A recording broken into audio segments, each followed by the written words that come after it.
football coach at McKinney High School, Alicia Crawford. Her team just shy of making the playoffs this year is a repeat of last year's team where they were one game behind Plano for the fourth and final playoff spot. That's how it finishes again. No, it's got to be disappointing for the girls, but they had a really nice run at the end of district to almost creep into the playoffs. They did. They never stopped fighting. They played till the end.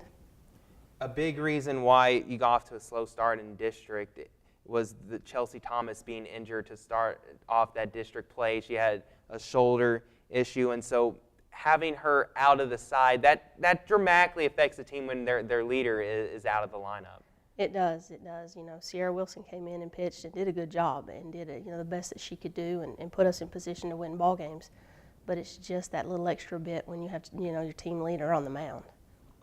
And Chelsea, when she finally came back, she wasn't 100% that first game against Allen. So obviously, she had to work her way back into form. When did you feel like you had Chelsea Thomas back at 100% or, close to 100%?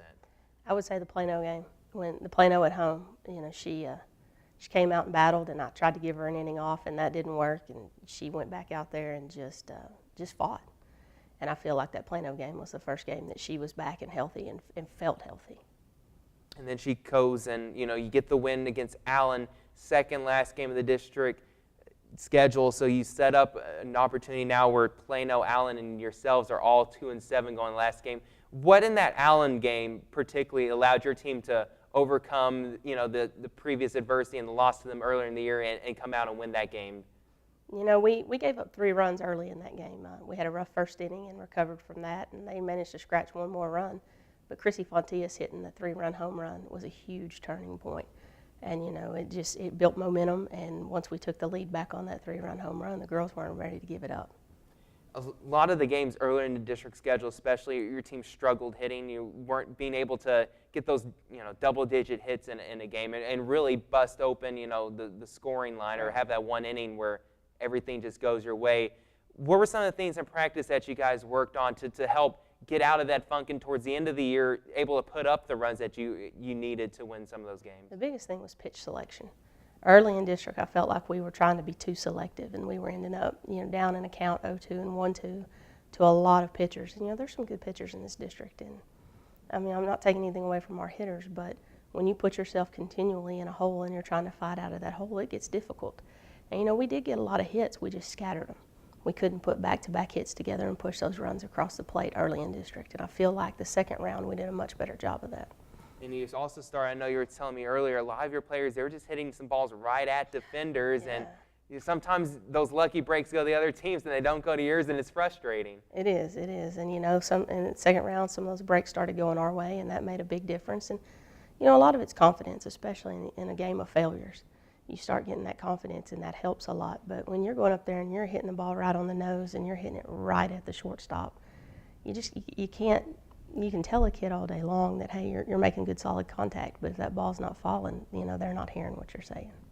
Last game of the year, you need the win to force an extra play-in game against either Plano or Allen, whoever won that game, which ended up being Plano. And you go 10 innings with Boyd, and Chelsea Thomas hits 2 two-run blasts off of Aaron Riding in that game. And what was sort of the ebb and flow of that game like as a coach?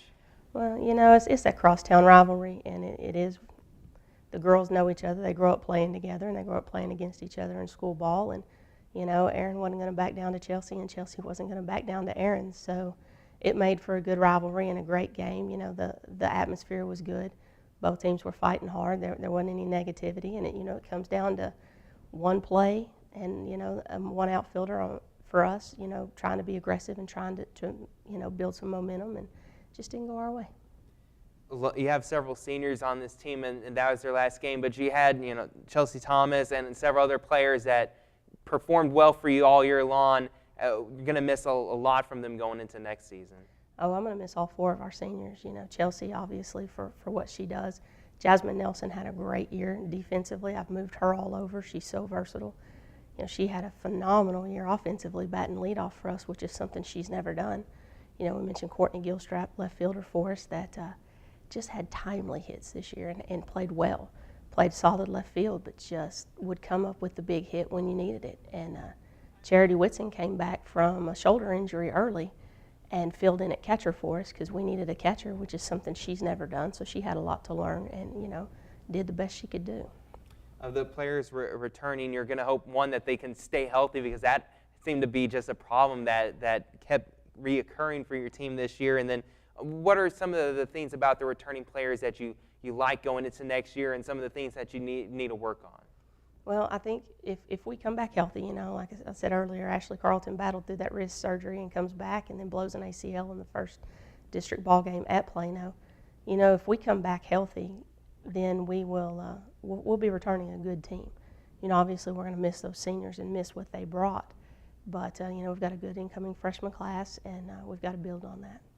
You're dropping. Well, actually, you're staying right where you are. You're going to stay in 5A. Boyd's moving up to 6A next year with a lot of the teams from this district. Now the new 10-5A is going to be what the old 13-4A is looking like, and you have several quality teams from that district, Yeah. McKinney North especially, and Wiley and Lovejoy coming in. It's going to be a good district battle, but it's also another opportunity for you to get back in the playoffs and to start establishing yourself in the new 5A. That's true. We obviously were the smallest team by far in our district this year. We'll be probably the largest school in the district next year, which, factors in a little bit when you've got those extra kids. But, the girls are looking forward to it. And, there's already a rivalry with North, and there's a little bit of a rivalry with Lovejoy. So that'll be good. Now, these younger girls, they have no clue. They haven't been in that district before, but those juniors are sure there to tell them. So we're excited about getting to stay where we're at and not having to move up, because that's a tough district that they just moved into. Yeah, it really is. And Coach Crawford, thanks so much for joining us today on Sports Talk. Appreciate you coming by as usual, and good luck to you next year. Thank you. McKinney finished the district season just outside of the playoffs. They finished 2-8 in the district, one game behind Plano, but a good year still for the McKinney softball team. Had some great performances in the last couple games and nearly pulled off a huge win over Boyd that could have given them the chance to go into the playoffs. Thank you to all three head coaches of the McKinney ISD softball programs for stopping by on today's show. A final update on the soccer season. Boyd's defense was awesome against Coppell, but finally they let in a goal late in the game to lose in the state semifinal 1-0. It was a great run by Casey Osborne's squad in their first ever state tournament appearance. The end of the regular season baseball show is next week. Until then, from all of us here at Sports Talk, I'm Tyler Sloan. Have a great week.